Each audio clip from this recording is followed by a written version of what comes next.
Hola, soy el doctor Lorenzo Díaz Salazar. Le agradezco al comité organizador por haberme invitado para poder compartir un poco con ustedes el tema de embolia pulmonar en emergencia. Voy a hablar sobre algunas herramientas que podemos utilizar en la emergencia para poder evaluar a nuestros pacientes en los cuales tenemos sospecha de embolia pulmonar. Vamos a platicar un poquito de la epidemiología. Resulta que de 39 a 115 casos por cada 100.000 habitantes en Europa se sospecha que tienen enfermedad tromboembólica. Dentro de esta, ya sea trombosis venosa profunda o embolia pulmonar. En los Estados Unidos causa alrededor de 300.000 muertes. Es una patología sumamente cara y que está en ascenso en todos los diferentes países. O sea que es una patología que cada vez estamos recibiendo más en nuestros servicios de emergencia. ¿Qué es lo que sucede? Fisiológicamente, lo que sucede es que hay factores claves que llevan al colapso hemodinámico de los pacientes e inclusive a la muerte. Aumenta la dilatación del ventrículo derecho, aumenta la tensión en ese ventrículo, la pared se adelgaza, aumenta la cantidad de demanda de oxígeno en el paciente y se aumenta la isquemia del paciente. ¿Qué sucede también? Se disminuye el oxígeno, la perfusión coronaria del ventrículo derecho está disminuida, cae la presión sistólica sistémica, el gasto cardíaco también cae y la contractibilidad del ventrículo derecho se disminuye y no logra mantener presiones arriba de 40. Todo esto hace que nuestro paciente colapse. Entonces, conociendo de eso, debemos saber de que hay factores de alto riesgo, como ser las fracturas de las extremidades, las hospitalizaciones por falla cardíaca o fibrilación auricular, el infarto de miocardio, o tener embolias previas. Tenemos factores moderados como las cirugías artroscópicas, los anticonceptivos orales, sobre todo en las mujeres, el paciente que está en quimioterapia y algo que en nuestros servicios es el uso de catéteres invasivos. Y dentro de los factores leves, el reposo en cama durante unos 3 días, el ser diabético, el ser hipertenso. Hasta acá tenemos factores de alto riesgo, moderado y bajo, los cuales debemos conocer y sospechar en los pacientes en que llegan a nuestros servicios.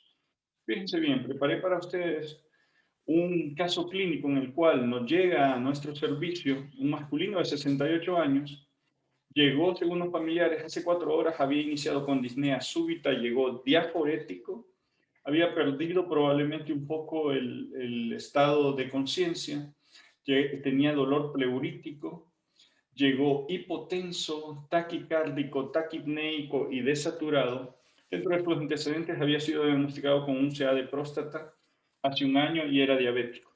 No estaba hipoglicémico al momento y tenía historia de haber sido dado de alta de uno de los servicios de ortopedia por una fractura de tibia derecha.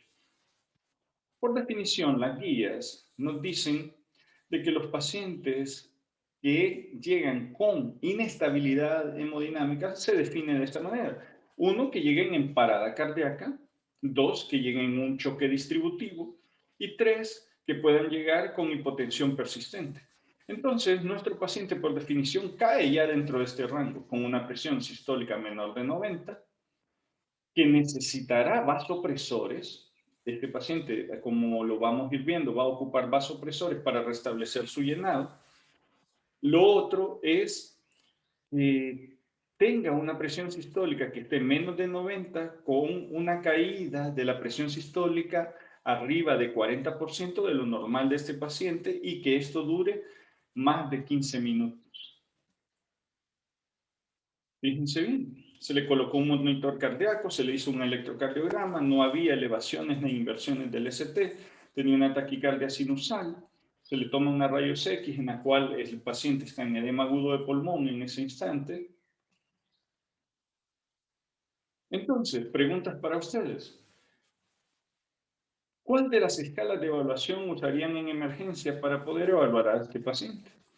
Entonces, fíjense, tenemos la regla PERC, tenemos el PESI, tenemos los criterios de Estia, el puntaje de Ginebra o todas las anteriores. Déjenme decirle que todas las anteriores les pueden servir a ustedes para evaluar pacientes con sospecha de tromboembolia leve, moderada o alta, grave. Entonces, todas las anteriores. Fíjense bien, revisemos el PERC. El PERC es un score que nos sirve para aplicarlo en pacientes en los cuales nosotros tenemos sospecha leve a moderada de una embolia pulmonar y lo usamos para poder dar de alta al paciente o para continuar haciendo exámenes como una angiotomografía de tórax o el dímero D. Si cualquiera de estos criterios sale positivo, debemos continuar estudiando al paciente. Si el paciente no tiene ninguno de los criterios como edad más de 50 años, frecuencia cardíaca arriba de 100, esté desaturado en menos de 95, entonces nosotros podemos dar de alta a este paciente. Fijémonos bien ya aplicándolo al caso clínico.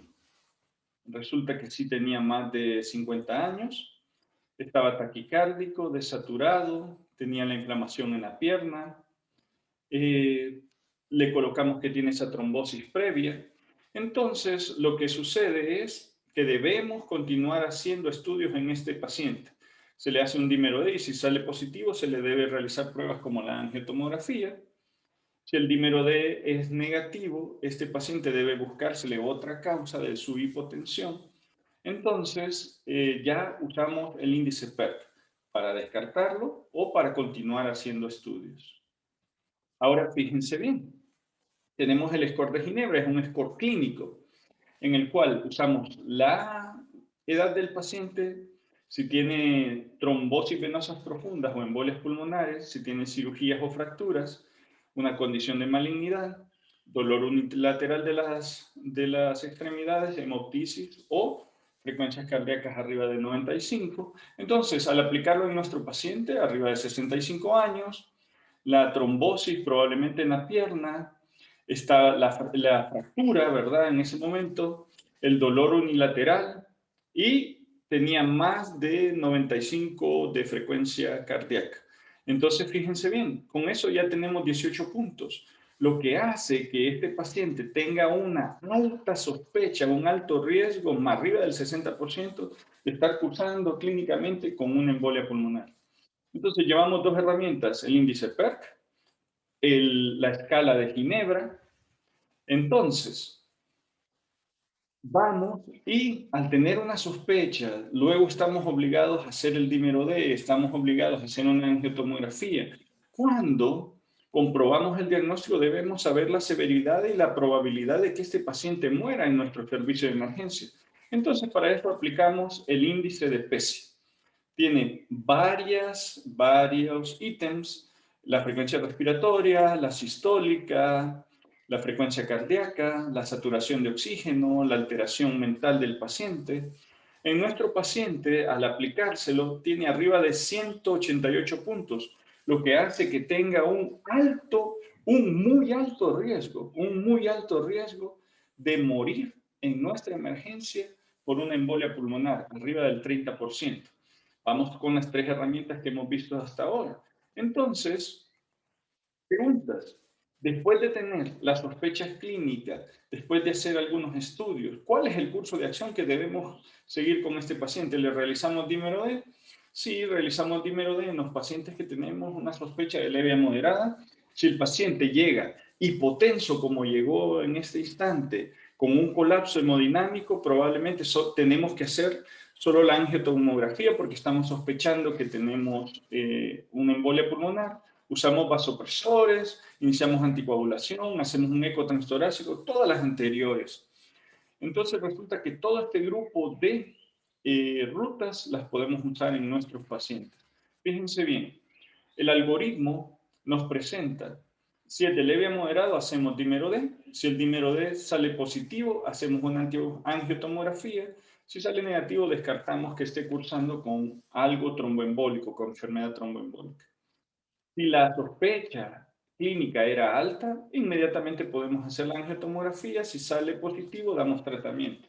El dímero D es una prueba que es una recomendación 1A y se determina en plasma, ¿verdad? Si sale positivo, tenemos una alta sospecha de que este paciente esté cursando con una enfermedad tromboembólica aguda. Entonces, al tenerlo negativo, descartamos ese hecho y buscamos otra causa del colapso de nuestro paciente. Fíjense bien, la ruta de la angiotomografía, resulta que la angiotomografía es una recomendación 1A y se recomienda descartar el diagnóstico de tromboembolia pulmonar sin realizar otras pruebas si la angiotomografía es normal.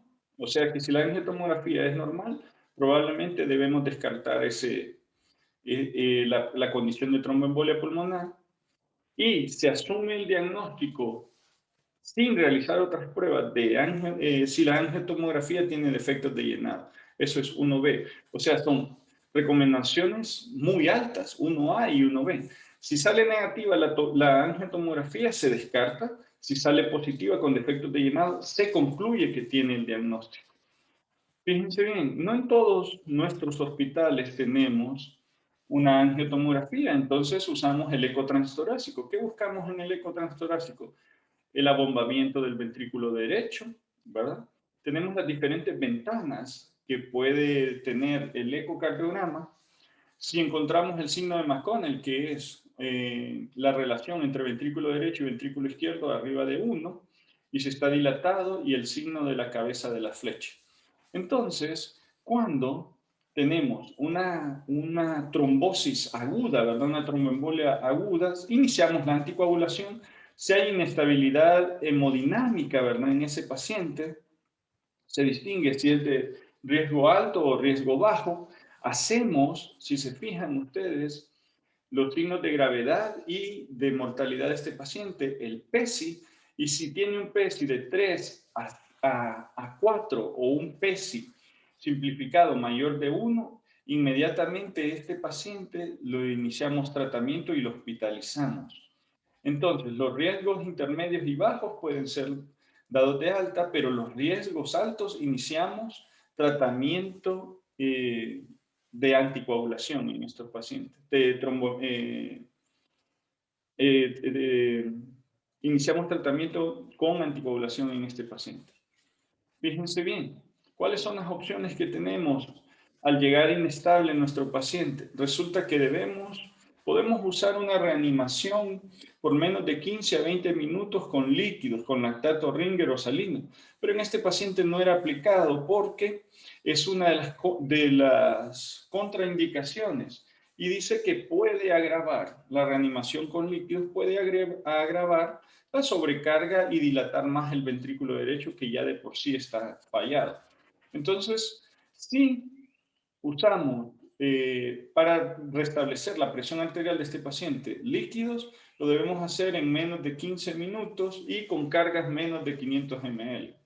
Pero en este paciente tenía indicado la norepinefrina. Esto nos va a ayudar en el inotropismo del ventrículo derecho a aumentar la presión arterial sistémica, y esto nos permite mejorar o restaurar la condición de nuestro paciente. Podemos usar la dobutamina, no la usamos sola porque puede aumentar las arritmias, ¿verdad? O puede aumentar la hipotensión si se usa sin un vasopresor. Ahora, alternativas que tenemos para el tratamiento trombolítico en estos pacientes. Tenemos el RTPA, que son 100 miligramos en 2 horas, divididos al principio con 0.6 miligramos por kilo durante 15 minutos y luego la siguiente dosis en las 2 horas, o la streptokinasa, que es uno de los que más tenemos en nuestros países en Latinoamérica, usando 250.000 unidades en bolo, ¿verdad? En 30 minutos y luego de 12 a 24 horas con 100.000 unidades hora. Debemos recordar las contraindicaciones del tratamiento fibrinolítico, ¿verdad? Que sea un ictus isquémico en los últimos 6 meses, que tenga una cirugía, hemorragias activas. Entonces siempre debemos estar pendientes de las contraindicaciones que puedan tener nuestros pacientes. Hasta acá, si el paciente está inestable, como se presentó en el caso clínico, usamos los vasopresores. No lo reanimamos con líquido porque ya sabemos que tiene falla del ventrículo derecho. Usamos los trombolíticos como la streptokinasa, el RTPA o la uroquinasa. Fíjense bien, ¿qué deben recordar ustedes? Hasta acá, nosotros hemos visto que usamos el dímero D para comprobar si tiene una embolia pulmonar de leve a moderada. Aplicamos los índices como el PERC para poder descartar clínicamente la embolia pulmonar y dar de alta a nuestro paciente o continuarle haciendo estudios.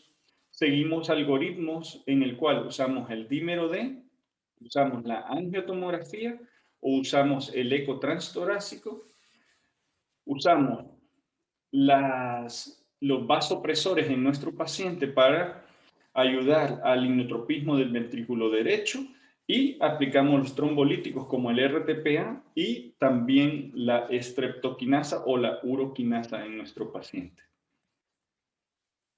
Hoy es un gran día para aprender algo. Cuéntamelo y lo olvidaré. Enséñame y lo recordaré. Involúcrame y aprenderé. Espero haberlos involucrado en esta charla y que cada una de las herramientas que compartí para ustedes sea de utilidad clínica y que puedan ayudar a más de sus pacientes. Muchas gracias. Espero me puedan seguir en Instagram. Estoy como Dr. Lorenzo Díaz Salazar y así podemos compartir e intercambiar algunos conocimientos y podemos disfrutar de esta gran oportunidad que nos ha dado la pandemia de utilizar tantos recursos electrónicos. Muchas gracias a todos.